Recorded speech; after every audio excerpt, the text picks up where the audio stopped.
Hey guys, I'm Dov, and today I'm back with more Total War Warhammer 2 online action. We're here once again with the Beastmen, going to be taking on the Vampire Counts, so we're definitely in for a spooky time.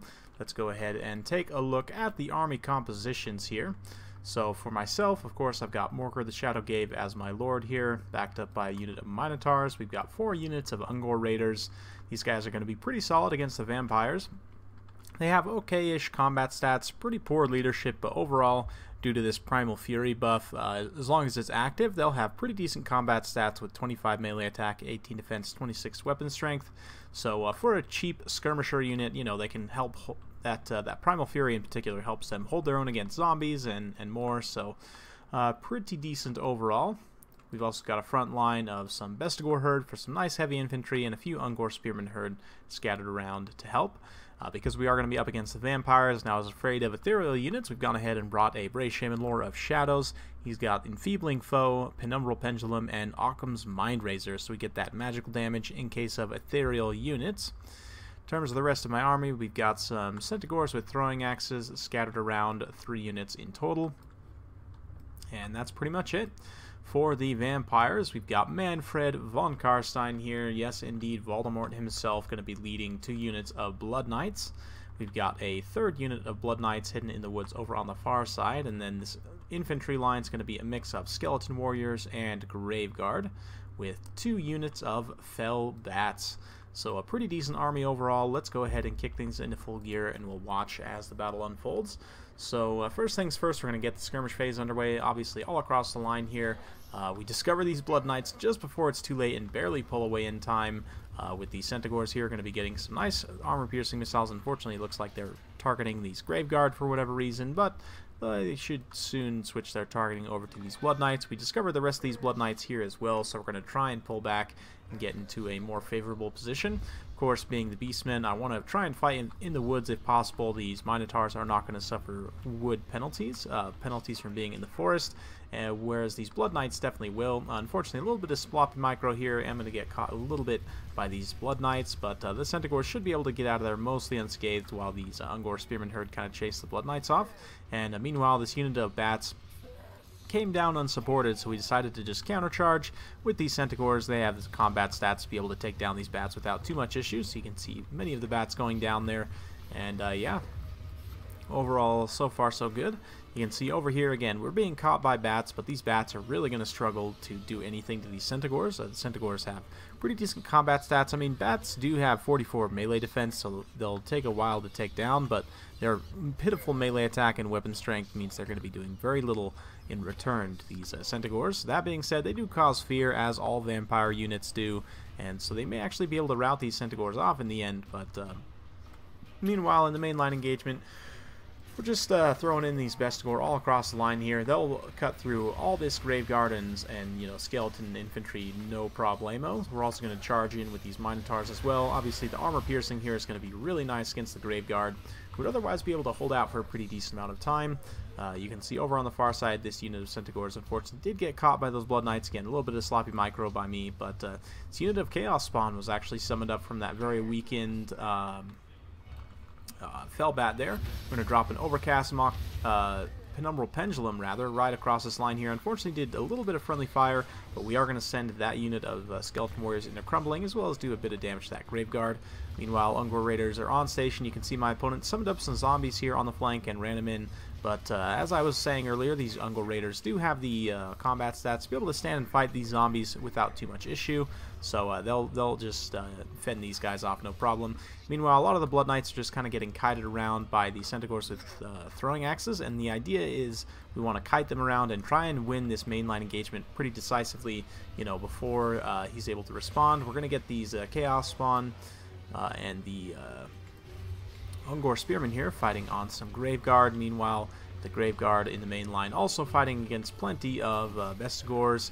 We've got, looks like some death magic from Manfred, so Fate of Buna going off on those Bestigor herd. Very good targeting there. Obviously, the Bestigor herd are a high value target. We also summoned up these Chaos Spawn in the back line here.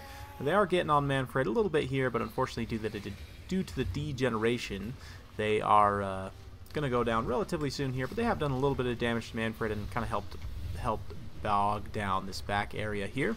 That being said, Blood Knights have gotten in the chicken coop a little bit here, and as soon as anything compromises, this is what you immediately want to do, is just turn everything to crossfire it as much as possible. And although these Blood Knights do, you know, have 110 armor, missile block chance, very heavy units overall, just the pure volume of fire of these Ungor Raiders, because they do have 90 unit models apiece, they're going to be able to put in some decent work here. This unit is kind of ping-ponging around, though, to the different units of Ungor Raiders, doing some really nice work.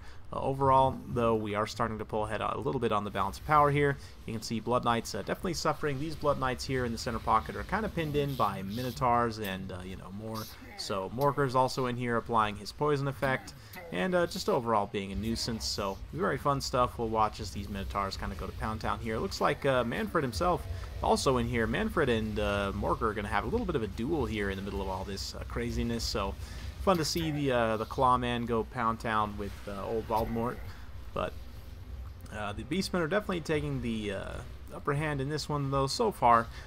These Blood Knights have been hit by that enfeebling foe just to debuff their combat stats, and again, we're going to try and crossfire with all these different missiles.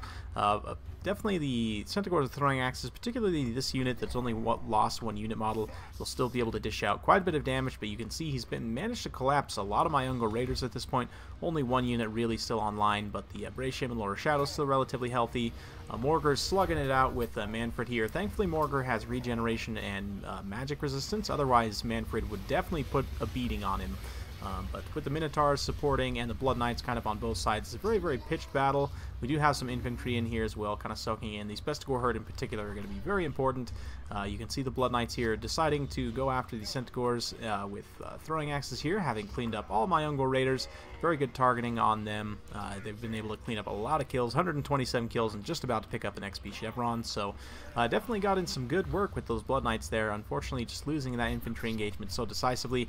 And now these other two Blood Knights are kind of pinned into this Death Star situation. And normally the vampires would definitely favor a Death Star type situation, but in this case, there's no Mortis engine, there's no, you know, AoE effect healing or anything like that, so we're going to get a nice rear charge with the Centaurs with throwing axes that have used up all their ammo, and of course they'll wilt to the Blood Knights usually, but a rear charge with the charge bonus and everything, they should be able to do a little bit of damage here before they just get melted away.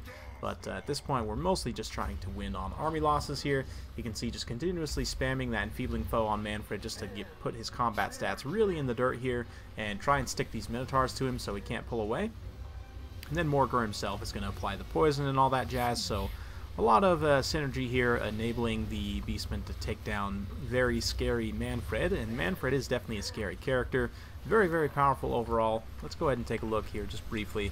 My opponent has brought the Sword of Unholy Power, Master of the Black Arts, and a decent spell selection with Fate of Unus, Spirit Leech, Raise Dead, and Invocation. Very solid overall, but unfortunately it is going to be a victory for the Beastmen today. I say unfortunately. Unfortunately for my opponent, and fortunately for me, it's going to be a victory for the Beastmen in what is typically a pretty tough matchup. And yeah, we'll go ahead and talk about things. So, well played to my opponent. Hope you guys enjoyed watching.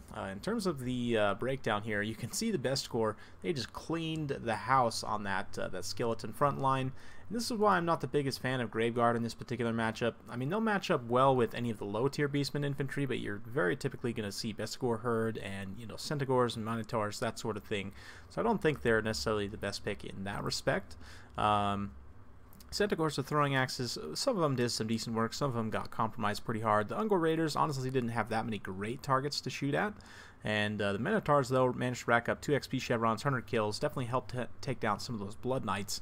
And you can see also 137 kills for these Ungor Spearmen herd, although they all had those Chevrons to begin with, so nothing really surprising there. Morger also getting 36 and 34 on the Brave Shaman. For my opponent, though, man, those Blood Knights really cleaned house. 144, 40, and 171 with some XP Chevrons all around.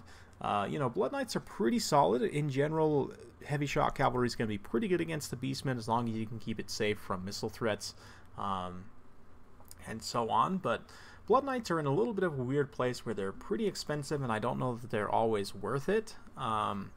Let's go ahead and just take a look briefly at the vampires here. And I know I've showed off a replay not too long ago with Vlad von Karstein in this matchup, but I mean, obviously Manfred's a very competitive choice as well. I definitely think that you want to try and bring at least one ethereal unit. Whoops, that's the Warriors of Chaos, not the Vampire counts. So something like what Manfred had been brought here. Let's see if we go ahead and just get the same loadout. We can kind of get a sense of where things will be at. So you probably want to grab a Banshee. You can go ahead and cut this Slippery just to make her nice and cheap. Only 850 points. Triple Blood Knight solid. Blood Knights though, let's go ahead and just compare out of curiosity. 25 weapon damage, 11 AP with a 22 bonus versus large. Let's go ahead and just briefly compare them to a few other heavy cavalry. So Zindler's Reichsguard are one of my favorite, as you guys know. They do 12 AP with 28 total weapon damage. So let's see. Higher total weapon damage and also more AP values. And I think this is one of the biggest issues with Blood Knights, is that they have worse AP values than a lot of other heavy cavalry. It's particularly elite tier shock cavalry. So if we go ahead and also compare briefly to Grail Knights here. So Grail Knights are going to have 15 AP, 23 weapon damage with 15 AP. So you compare that to the Blood Knights here, who have less overall weapon strength and much less AP at only 11. Granted, they do also have that bonus versus large, which is, you know, larger. But that being said, I just think that Blood Knights, in order to be an effective shock cavalry, they need to be a little bit better against armored infantry. In a lot of matchups, you know, Grail Knights, for example, with their better AP are going to be better against armored infantry, while although Blood Knights do have a larger bonus versus large, meaning they'll be better against large targets, I still think they could use a little bit of an AP buff just to make them really the cream of the crop of the heavy, you know, elite tier heavy shock cavalry again. They do have a pretty decent charge bonus and some nice abilities. Frenzy, this Flag of the Bloodkeep means if they're not in melee, they get nice missile resistance as well. And, you know, overall a very strong unit. I just think they need a little bit of fine-tuning in the face of some of the other elite tier shock cavalry in Game 2, especially, you know, like Dragon Princes and so on. I'm just curious to compare the AP values here. 44 total weapon strength, 12 AP, and yeah, the Blood Knights sitting at only 11, so a lot less total weapon strength. Obviously, they have the bonus versus large there, which does make a pretty big difference, but yeah, overall, I think Blood Knights could use a little bit of a buff, but I like most of my opponent's army picks. I just think if you were to maybe cut, you could still bring a couple Graveguard. It's safe to bring the regen units against the Beastmen as well, so maybe upgrade one of those to the Sternsmen. And then let's grab Skeleton Spearmen instead of Skeleton Swordsmen, just because they have that nice little anti-large bonus. I mean, you don't really expect skeletons to win anyway, but that little anti-large bonus does help if they charge in something like Minotaurs, for example. And then you still have a little bit of funds to play with at the end here. So just a few thoughts there on how I would kind of fine-tune my opponent's build there. Let me know your guys' thoughts in the comments down below about this particular matchup. It can be a rough time for the Beastmen, but we were able to carry that one today. So yeah, let me know your thoughts in the comments down below. Hope you guys enjoyed watching. If you like this kind of content, be sure to like, subscribe, and hit that bell notification button so every time I upload a new video, you'll be notified. Thank you once again for watching, and we'll see you next time.